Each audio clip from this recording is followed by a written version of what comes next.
வணக்கம் ஃப்ரெண்ட்ஸ். இந்த வீடியோவில் ஆர்டிஃபிஷியல் டூத் ரீப்ளேஸ்மெண்ட் மெத்தட்ஸை பற்றி பார்க்க போகிறோம். அப்படின்னா என்னென்னா, செயற்கை பல் வைக்கும் முறைகளை பற்றி நம்ம பார்க்க போகிறோம். சரிங்களா? மார்க்கெட்டில் வந்து சிர்கோனியா, செராமிக்கு, மெட்டலு, அக்ரிலிக்கு, ஜேசி, இமேக்ஸு இந்த மாதிரி நிறையா ஆர்டிஃபிஷியல் டூத் மெட்டீரியல் இருந்தாலுமே நம்ம பல் வைக்கணும் அப்படின்னா அதை வந்து மூணு மெத்தட்ஸில் தான் வைக்க முடியுங்க. மூணே முறைகள் தான் வைக்க முடியும். நான் இப்போ சொன்ன செராமிக்கு, மெட்டல் இதெல்லாம் என்னென்னா மெட்டீரியல். அது வந்து ஒரு குவாலிட்டியான மெட்டீரியல், அந்த பவுடர் மாதிரி ஒரு மெட்டீரியல் இருக்கும், அதை நம்ம மிக்ஸ் பண்ணி வைக்கிறோம்.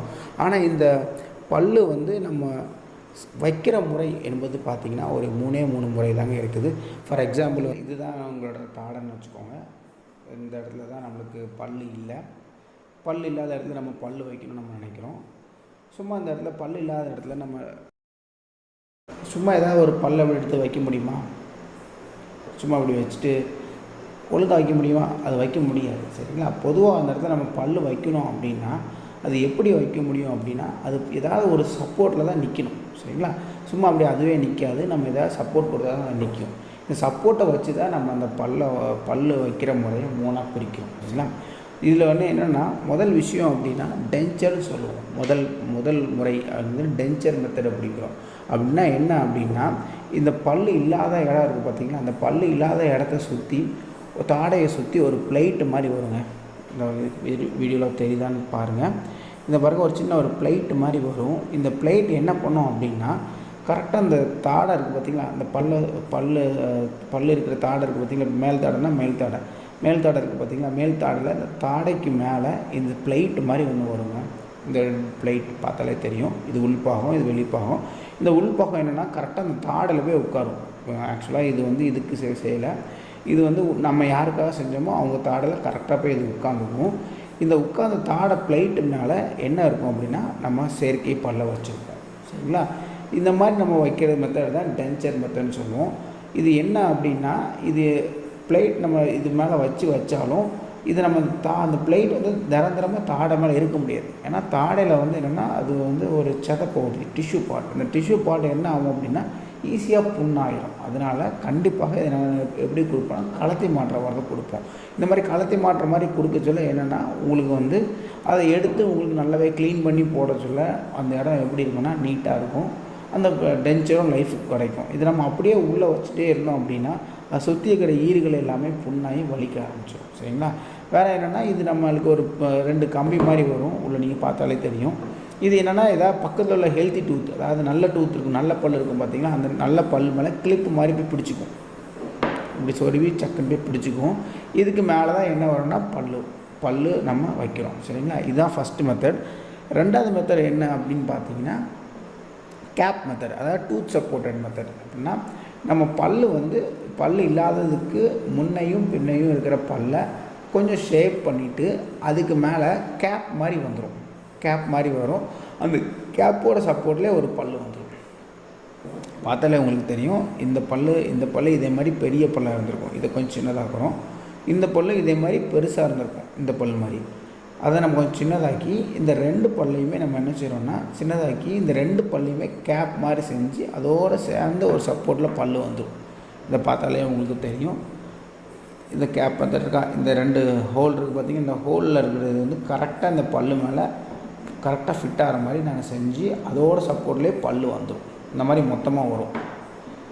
இதுதான் பிரிட்ஜ் மெத்தட்னு சொல்லுவோம். டூத் சப்போர்ட்டட் எப்படின்னா, இந்த பக்கத்தில் உள்ள பல்லை நம்ம சின்னதாக்கி அதுக்கு மேலே கவர் மாதிரி போட சொல்ல இது வந்து நம்ம ஃபிக்ஸடாக உள்ளே வச்சுக்கலாம். ஏன்னா இது எந்த ஒரு டிஷ்யூலையுமே பிடிக்கல, இந்த டிஷ்யூலையும் பிடிக்கல, அதாவது சுற்றி இருக்கிற ஈர்லையோ எதுலேயுமே போய் உட்காராதனால அது பாட்டுக்கு அது சேஃபாக இருக்கும். சரிங்களா? இது நம்ம க்ளூ போட்டு இப்படி ஏற்றிடுவோம். அதுக்கடுத்து இது ரிமூவ் பண்ண முடியாது. இதில் என்ன டிஸ்அட்வான்டேஜ் அப்படின்னா, இது என்னென்னா பக்கத்தில் இருக்கிற பல்லை வந்து கொஞ்சம் கொஞ்சமாக வீக்காக இந்த பல் செட்டே ஆடிடும். சரிங்களா? இந்த 2 பல்லை தான் இது இடிக்குது. சரிங்களா? இந்த கேப் வந்து இந்த பல் வந்து எப்படின்னா 2 பல்லை தான் நிற்குது. இந்த 2 பல்லை ஏதாவது ஒரு பல் வீக் ஆகிட்டனாலே இந்த பல் செட்டு என்ன ஆரம்பிச்சிடும், ஆட ஆரம்பிச்சிடும். சரிங்களா? ஏன்னா இந்த வேறு இது ஆடுறதுக்கு நிறைய சான்சஸ் இருக்குது. ஏன்னா இது எதில் தான் நிற்குது, இந்த பல் வந்து எதில் தான் நிற்குதுன்னா இந்த 2ஓட பல் சப்போர்ட்டில் தான் நிற்குது. இப்போ இந்த மாதிரி ஒரு பல் வைக்கணும்னா நோ ப்ராப்ளம், நம்மளுக்கு நல்லா நின்றுக்கணும்.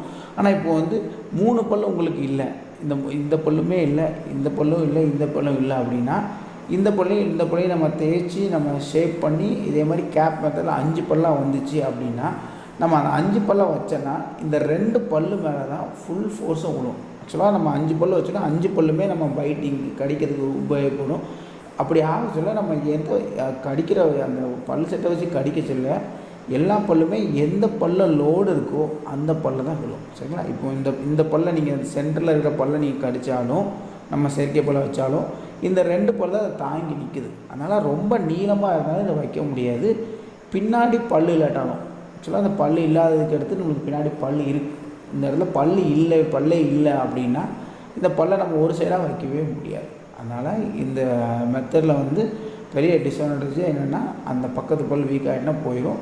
வேறு தேவையில்லாமல் நல்ல பல்லை நம்ம என்ன செய்கிறோம் ஷேப் பண்ணுறோம். அதுவும் ஒரு சின்ன பிரச்சனை தான். ஏன்னா நம்ம பல்லை சின்னதாக்கினா தான் கரெக்டாக ஃபிட்டிங் இதில் உட்காரும்.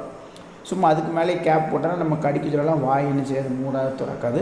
அதனால் நம்ம சின்னதாக ஆக்கினால அதில் கேப் மாதிரி செஞ்சு உட்கார முடியும். ஆக்சுவலாக இது வந்து 2லேருந்து 4 mm இந்த பல்லை நாங்கள் பக்கத்து பல்லை தேய்ச்சி எடுத்தால் தான் கரெக்டாக அதில் ஃபிட்டிங் கரெக்டாக உட்காரும். அது வந்து ரொம்ப நாள் லைஃபாகவும் ஓடும். சரிங்களா?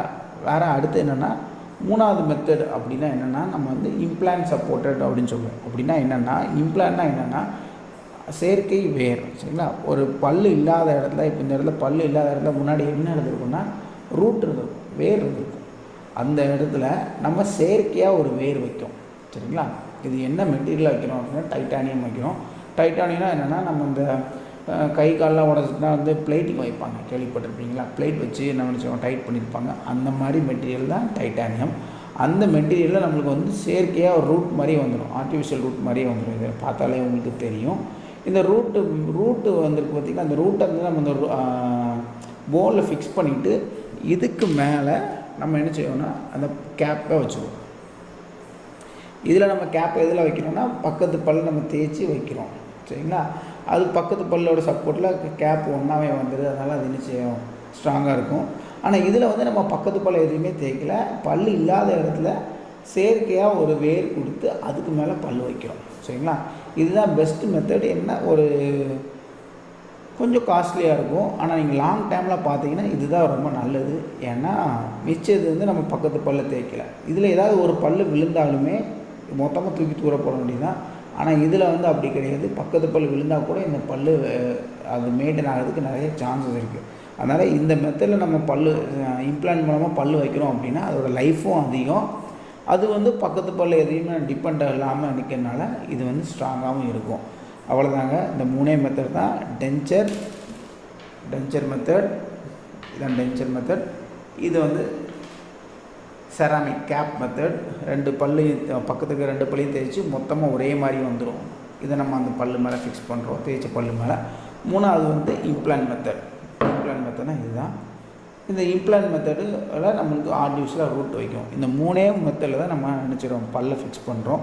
செராமிக் இந்த மேலே வைக்கிற மெட்டீரியல் இருக்குது பார்த்திங்களா, இதில் தான் நம்மளுக்கு நிறையவே குவாலிட்டிஸ் இருக்கும். இது வந்து இப்போ பொதுவாக வந்து இது நம்மளுக்கு நான் ஷோக்காக வச்சுருக்கனால இது சும்மா எல்லாத்துக்கும் டெமோக்காக வச்சுருக்கனால இது வந்து ஒரு பிளாஸ்டிக்கு. இது வந்து செராமிக்கில் வரும். இந்த மேலே வைக்கிற கேப் வந்து சிர்கோனியாவில் வரும். இதில் தான் நம்மளுக்கு நிறையா மெட்டீரியல் இருக்குது. செராமிக்கு, சிர்கோனியா, இப்படி நிறையா மெட்டீரியல் இருக்குது. ஆனால் உங்களுக்கு பொதுவாக பல் வைக்கிற முறை என்றால் இந்த 3 முறை தான். நம்ம எந்த மெட்டீரியல் பெஸ்ட்டுன்னு சூஸ் பண்ணுறத விட எந்த முறையில் வைக்கணுங்கிறதுக்கு நம்ம ரொம்ப முக்கியத்துவம் கொடுக்குறது நல்லது. சரிங்களா? அதுதான் நம்மளுக்கு ரொம்ப முக்கியம். நீங்கள் எப்பவுமே சூஸ் பண்ணுறது வந்து ஒரு நல்ல மெத்தடை சூஸ் பண்ணணும். சரிங்களா? மெட்டீரியலை நீங்கள் நிறைய கான்சன்ட்ரேட் பண்ணுறத விட நல்ல மெத்தடை சூஸ் பண்ணாலே உங்களுக்கு லைஃப் அதிகமாகவே இருக்கும். அப்போ நீங்கள் என்ன மெட்டீரியல் போட்டாலும் அது நல்லாவே தாங்கும். சரிங்களா? அதோட முக்கியம் என்னென்னா எந்த மெத்தட் நம்மளுக்கு கரெக்டாக தெரியும் அப்படிங்கிறத வந்து நம்மளே சூஸ் பண்ணுறத விட நம்ம டென்டிஸ்ட் சூஸ் பண்ணால் ரொம்ப நல்லது. உங்கள் கையில் இருக்கிறத வந்து நீங்கள் டென்டிஸ்ட் கையில் உங்கள் நியர்பை இருக்கிற டென்டிஸ்ட்டை போய் நீங்கள் பார்த்து அதுக்கடுத்து நீங்கள் கரெக்டாக சூஸ் பண்ணுங்கள். அதுதான் பெஸ்ட். தேங்க்யூ.